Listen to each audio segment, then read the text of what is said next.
브라질 축구 유니폼을 입고 있는 수십 명의 외국인 여성들이 스포츠 가방을 메고 지하철 안에서 수다를 떨고 있습니다. 한국으로 단체 훈련이라도 온 듯.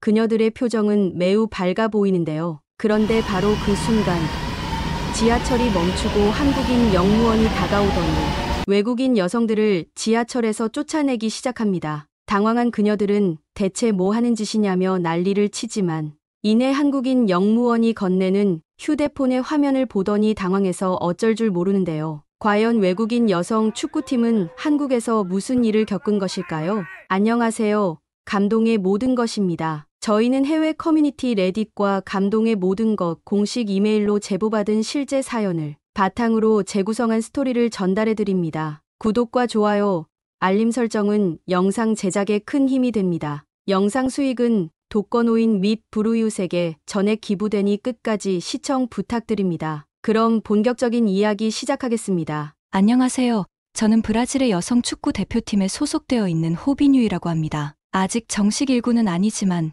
1.5군이라고 할 수 있을 정도로 강한 순위권 경쟁을 하고 있는 저희 팀은 얼마 전 한국으로 여행 겸 견학을 떠나게 되었는데요. 사실 저희 팀에는 약 2년 전부터 저희를 가르쳐 주셨던 한국인 코치님이 계셨는데 얼마 전 코치님은 건강상의 이유로 저희 팀을 떠나 한국으로 돌아가고 말았죠. 3군에 불과했던 저희 팀을 1.5군까지 승격시킨 한국인 코치님이셨기에 저를 포함한 다른 선수들도 남다른 애정을 가지고 있었고, 그렇게 저희는 현재의 감독님에게 한국인 코치님도 만날 겸 여행을 가고 싶다며 휴가 요청을 했던 것인데요. 하지만 한국으로 가기 전 한국에 대해 잘 모르고 한국인 코치님과도 실제 훈련을 하지 않았던 몇몇 선수들은 꼭 한국이라는 나라로 가야 하는 것이냐며 불만이 상당히 많았습니다. 하지만 이미 한국을 몇 번 경험해본 몇몇 선수들은 한국이 다른 나라들보다 훨씬 여행하기도 좋고 편리한 점이 많다면서 팀원들을 설득했고, 그렇게 저희는 약 2개월의 휴가 조정 기간을 거쳐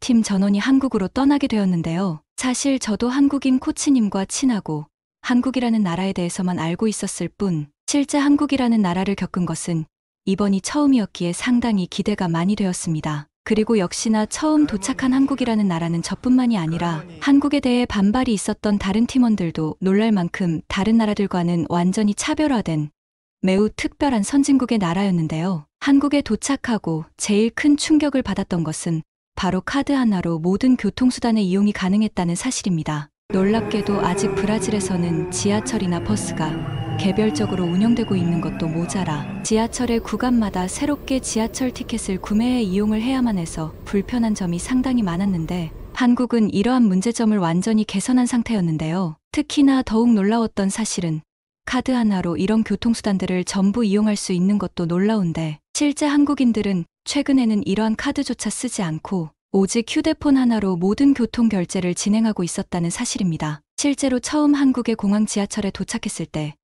개찰구를 통과하는 한국인들을 살펴보니 대부분의 한국인들은 개찰구에 휴대폰을 접촉하거나 스마트워치를 접촉하는 등 그 누구도 카드를 쓰지 않고 있었고, 이것은 오래된 것을 고집하는 브라질에서 온 저와 같은 사람들에게는 엄청난 충격이었죠. 처음 한국에 대해 반발 심리를 드러냈던 동료들도 그런 카드나 휴대폰 하나로 한국 전체 지역을 돌아다닐 수 있는 것이냐며 불편함이 전혀 없는 교통수단 이용법에 상당히 놀라워했고, 왜 브라질은 이런 발전이 전혀 없는 거냐며 웃지 못할 반응을 보이기도 했습니다. 특히나 브라질에 있는 저희 연습장은 브라질의 원도심에서도 상당히 떨어진 외곽 지역에 있어서 한 번 훈련을 받을 때 최소 5번 이상의 교통수단을 교체해야 하는 문제점이 있었기에 이와 반대되는 한국의 편리한 교통수단 환승 시스템은 저와 같은 브라질인들에게 미래의 도시처럼 느껴졌어요. 하지만 더욱 놀라웠던 것은 바로 저희 팀원 전체가 지하철에 탑승했을 때인데요. 공항을 곧바로 빠져나와 한국인 코치님이 거주하시는 지역인 서울로 가기 위해 단체로 지하철에 탑승했던 저와 팀원들은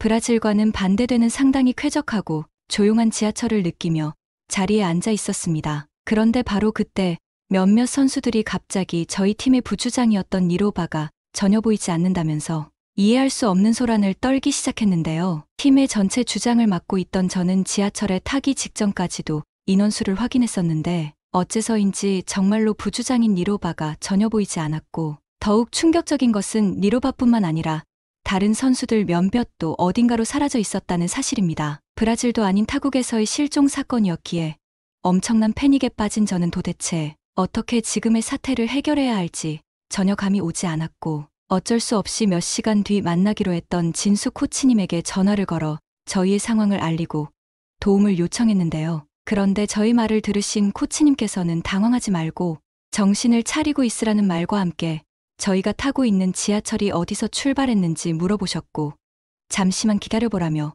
급히 전화를 끊으시더군요. 심지어 니로바는 휴대폰이 들어있는 가방조차 다른 선수에게 맡겨놓은 상태였기에 니로바와 연락을 취할 방법은 전혀 없었고, 결국 저와 팀원들은 점점 큰 불안에 빠지기 시작했습니다. 특히나 브라질에서는 이러한 실종 사태가 발생하면 사실상 본인이 찾아오지 않는 한 찾는 방법은 전혀 없다고 알려져 있고, 브라질의 경찰들조차도 성인의 실종 사태는 코웃음치며 받아주지 않았기에 저는 한국도 이와 비슷할 것이라 생각했는데요. 그런데 한참 동안 불안에 떨며 지하철에서 내려야 되나 망설이던 그때 정복을 입은 한국인 영무원분이 다가오시더니 저에게 뜬금없이 이름이 호비뉴이 맞냐며 영어로 말을 걸어왔습니다. 얼굴도 모르는 한국인이 저의 이름을 알고 있다는 사실에 당황하던 그때 갑자기 한국인 영무원분은 열려있는 지하철 출입구를 손으로 가리키더니 저희 팀원 전체에게 빨리 내리라는 소리를 지르셨고, 저와 팀원들은 얼떨결에 지하철에서 쫓겨나게 되었는데요. 정당한 돈을 주고 지하철에 탑승했기에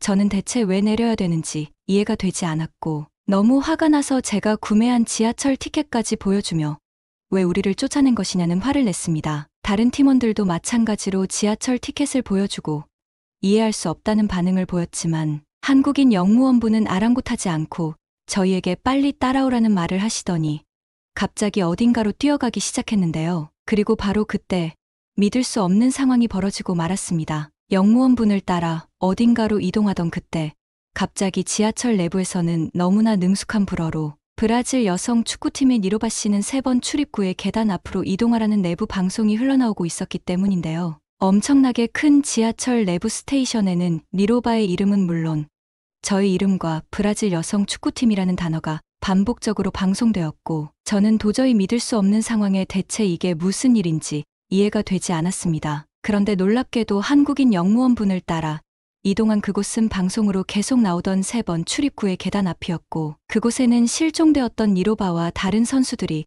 바닥에 쭈그려 앉아 저희를 기다리고 있었는데요. 저와 팀원들은 니로바를 보자마자 뛰어가 대체 어디 있었냐며 안도감이 섞인 짜증을 내고 말았고, 바로 그때 제가 도움을 청했었던 진수 코치님에게 전화가 왔습니다. 놀랍게도 진수 코치님은 저희가 타고 있던 지하철의 번호를 찾아내 지하철 서비스 센터의 방송으로 도움을 청했다는 말과 함께 니로바가 안전하게 있다는 퀴즈까지 지하철 영무원분에게 건네받았다는 믿을 수 없는 설명을 해주셨는데요. 만약 브라질이었다면 키티는 물론 지하철 내부 방송이라는 인프라 시스템이 없어 니로바를 찾는 것이 사실상 불가능했을 것인데, 충격적이게도 한국은 약 5년 전부터 치매에 걸리신 노인분들의 안전 귀가를 위해 지하철 내부 방송과 키트 제공 서비스를 운영하고 있었고, 저는 이러한 한국 지하철의 놀라운 인프라 시스템에 큰 충격을 받고 말았습니다. 실제로 브라질에서는 아직도 지하철 내부에 키트나 방송 시스템이 없어 범죄 집단들의 아지트로 변한 곳이 대부분인데,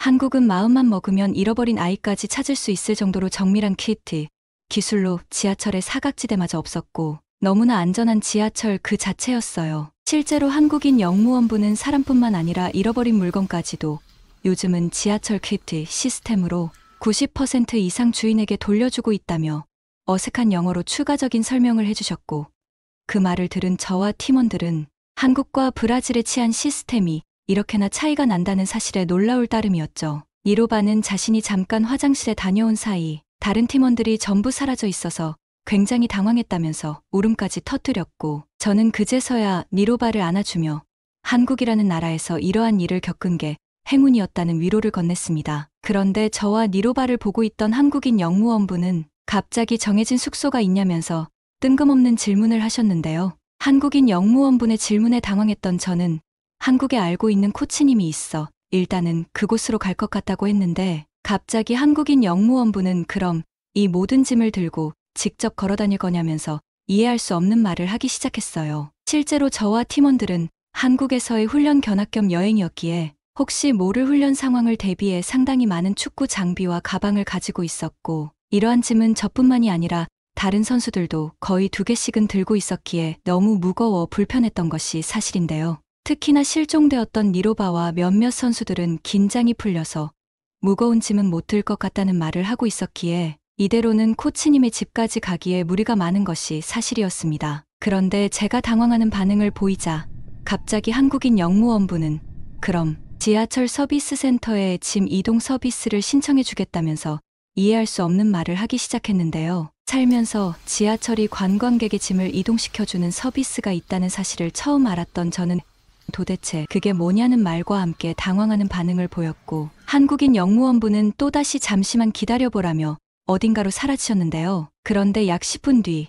저는 눈앞에 펼쳐진 상황에 경악을 금치 못했습니다. 사라지셨던 한국인 영무원분은 또 다른 동료분과 함께 저희 짐을 담을 수 있는 대형 카트를 들고 오셨고, 심지어 이러한 짐들이 저희가 주소를 알려준 곳으로 당일 내로 이동이 가능하다는 충격적인 서비스의 설명을 해주시더군요. 무거운 여행객의 짐을 덜어주는 것도 모자라 목적지까지 도착시켜준다니 저는 도저히 이러한 서비스를 믿을 수가 없었고, 이러한 반응은 저뿐만이 아니라 다른 동료들도 마찬가지였습니다. 하지만 실제로 한국인 영무원분이 건네준 영어 설명서에는 목적지의 주소를 적는 칸이 있었고, 심지어 도착 시각까지 지정할 수 있다는 말이 있었기에 저는 더욱 충격을 받을 수밖에 없었는데요. 한국인 영무원분은 최근 외국인 관광객들이 많은 역을 중심으로 이러한 짐 이동 서비스를 운영하고 있다면서 비용도 상당히 저렴하니 저희처럼 짐이 많은 관광객분들에게는 필수적으로 권하고 있다며 자세한 설명을 이어나갔습니다. 지하철도 너무나 편리하고 쾌적했는데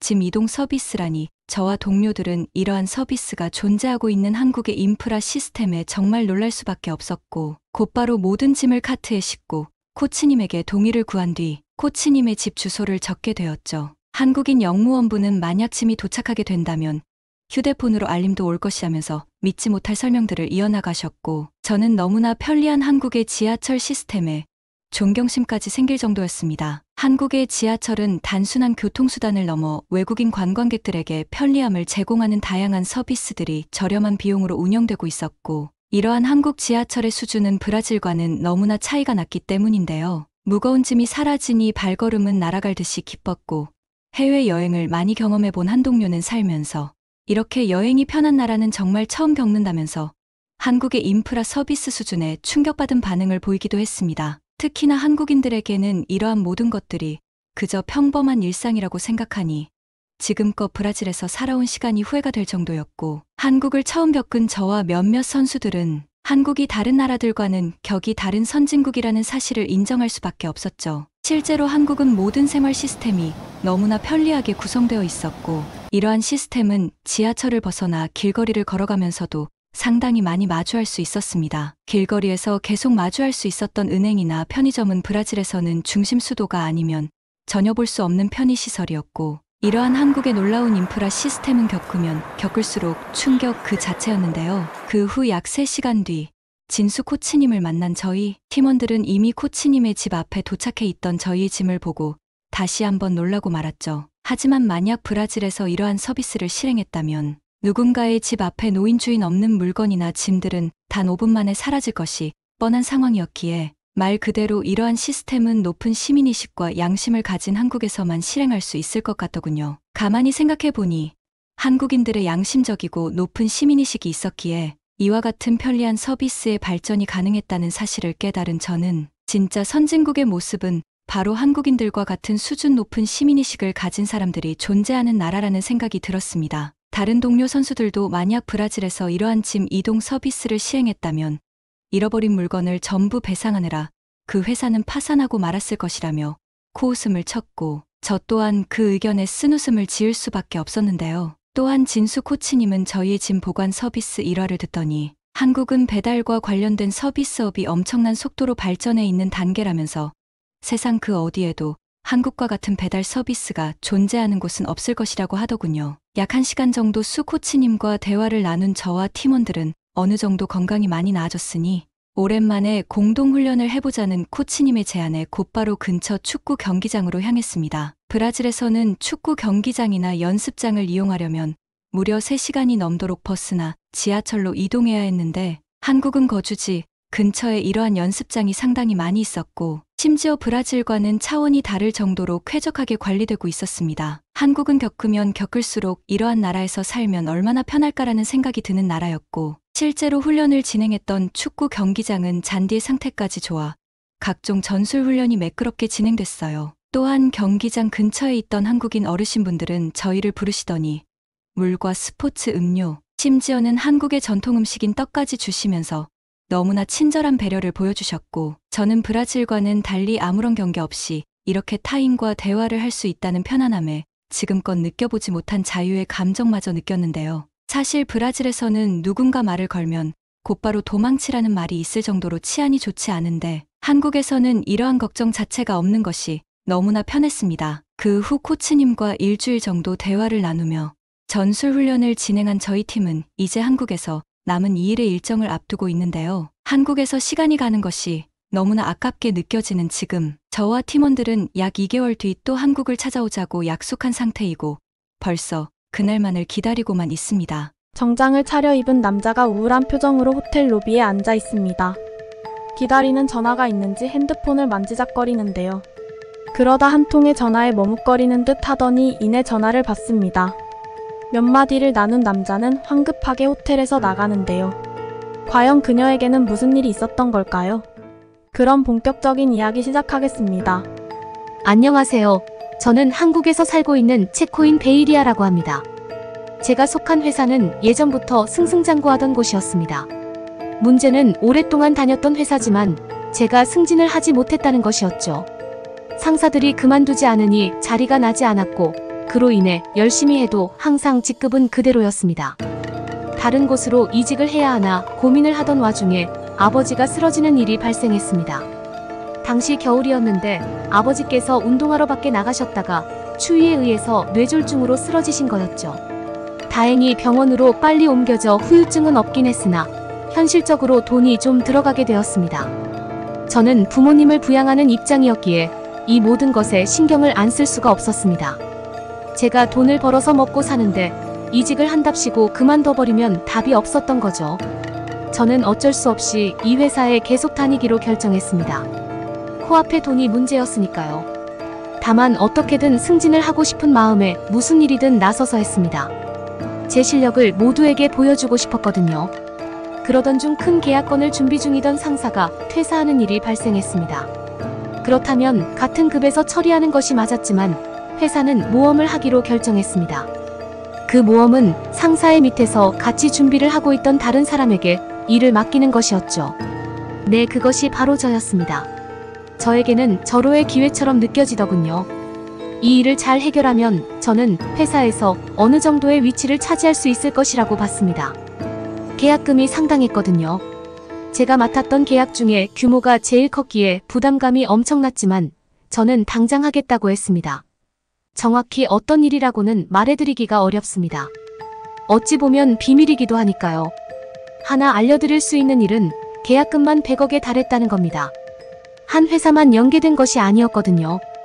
그렇게 저는 이 기회를 제 것으로 만들기 위해 노력했습니다. 다른 직원 한 명과 함께 한국으로 향하기로 했죠. 그냥 말로 계약을 요청하는 것보다는 발표로 저희를 알리는 것이 좋을 것 같아서 저는 자료들을 만들었습니다. 그런데 하필 같이 가려고 했던 직원이 몸이 너무 아파서 결국 저 혼자 가게 되었습니다. 이런 큰일에 혼자 투입이 된다는 것은 말이 되지 않았지만 사람이 더 우선이니 어쩔 수 없었죠. 그렇게 한국으로 혼자 향했고 이틀 뒤에 다른 분들도 참여하는 전체 미팅에도 참여하실 거지만 제 발표를 먼저 듣고 판단하고 싶다는 대형 바이어가 있어 만나기로 했습니다. 저는 긴장된 마음으로 노트북 가방에 USB, 제 지갑까지 챙겨서 한국 바이어의 회사로 향했습니다. 괜히 버스나 지하철을 타면 헷갈릴 수 있을 것 같아서 택시를 선택했습니다. 택시를 타고 가는데 갑자기 전화가 오더군요. 체코에서 어머니께 전화가 온 것이었죠. 아버지께서 몸이 안 좋아지셨기에 연락을 하셨던 겁니다. 겁이 덜컥 나서 통화를 짧게 할 수 없더군요. 지친 듯한 아버지의 목소리에 정신이 팔려 주머니 안에 있던 현금으로 대충 택시비를 주고는 내렸습니다. 통화를 끝마치고 바이어 회사 안으로 들어가려는 순간 저는 깨달았습니다. 제 손에는 아무것도 없다는 사실을 말이죠. 부모님과 통화하느라고 중요한 노트북 가방을 깜빡한 거죠.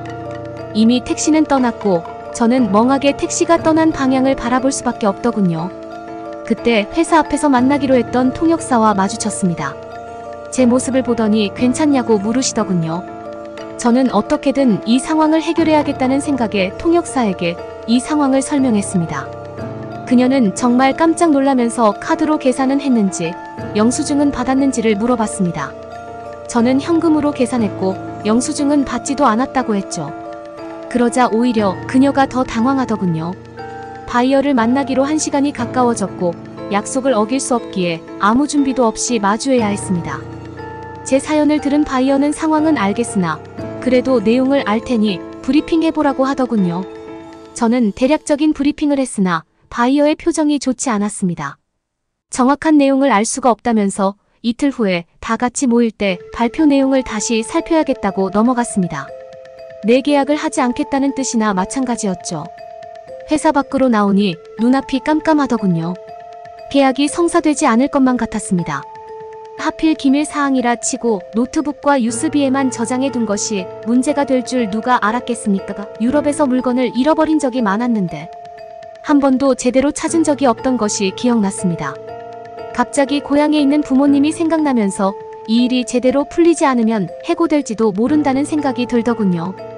도대체 어떻게 해야 할지. 이 상황을 모두 지켜본 통역사 미연 씨가 자신이 도와주겠다고 하더군요. 자신도 마음에 걸린다면서요.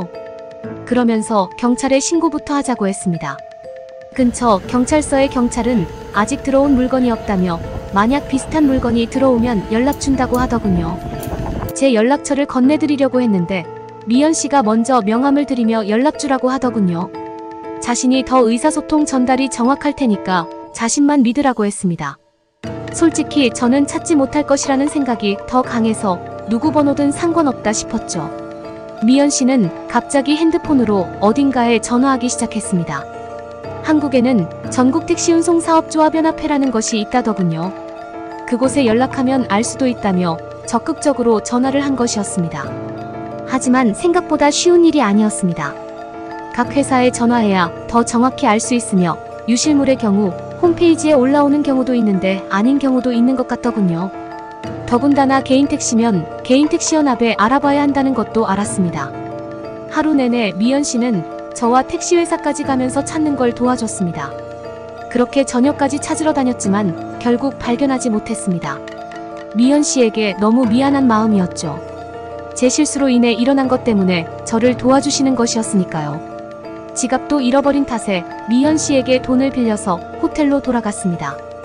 그리고 그날 저녁 저는 회사에서 온 연락을 받았습니다. 어떻게 알았는지 이번 계약을 성사하지 못하게 되면 책임은 저에게 있는 것이라며 뒷일은 각오하는 것이 좋을 것이라는 말을 하시더군요. 그러면서 내일 오후에도 못 찾으면 괜히 회사 망신 말고 미팅을 취소하라는 말을 들었습니다. 그 큰 미팅을 저의 실수로 취소된다는 사실이 당황스럽더군요.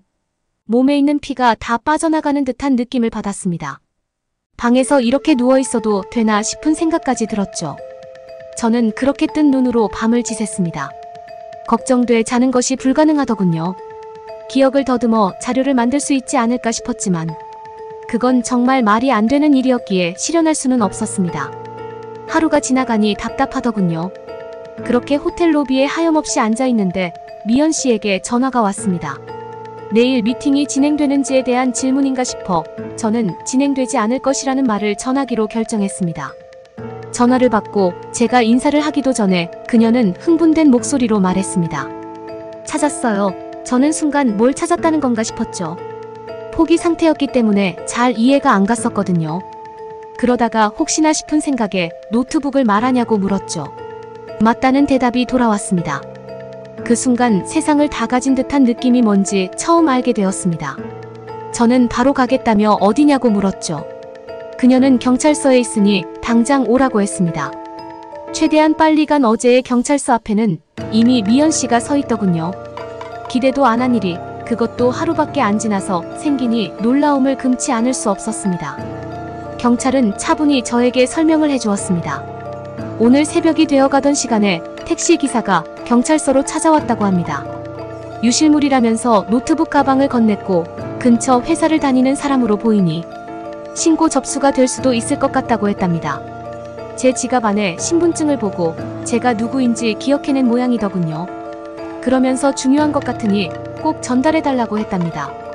기사님은 노트북이 있는지도 몰라서 많은 승객을 태우고 다녔는데 그중 한 승객이 노트북이 있다는 것을 알려줘서 알았다더군요.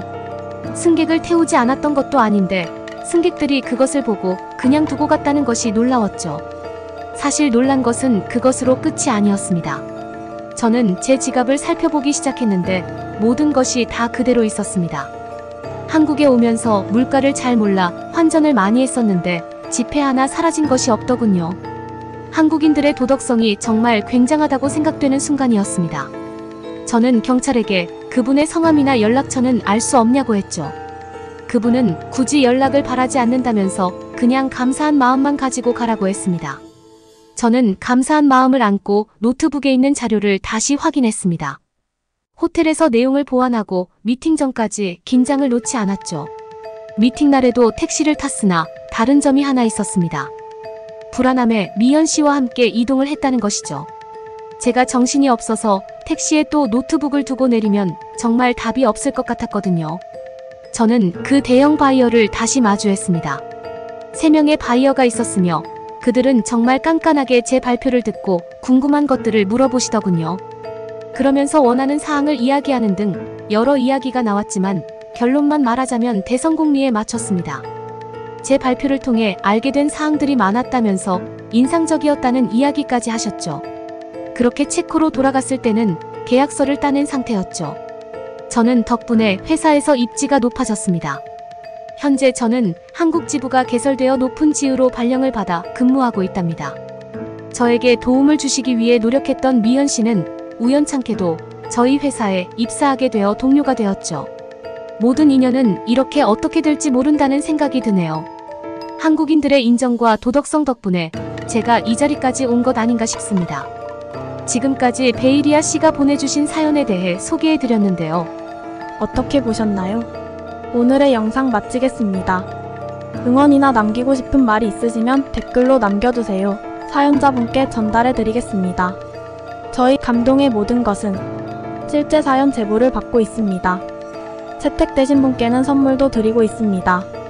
저희의 사연이 여러분의 하루에 작은 힘이 될 수 있었으면 좋겠습니다. 지금까지 한국의 감동적인 이야기를 전해드리는 감동의 모든 것이었습니다. 구독과 좋아요를 눌러주시면 영상 제작에 큰 힘이 됩니다. 감동적인 사연을 주변 사람들에게 공유하고 함께 이야기 나눠보세요. 끝까지 시청해주셔서 감사합니다. 더욱더 좋은 영상으로 찾아뵙겠습니다.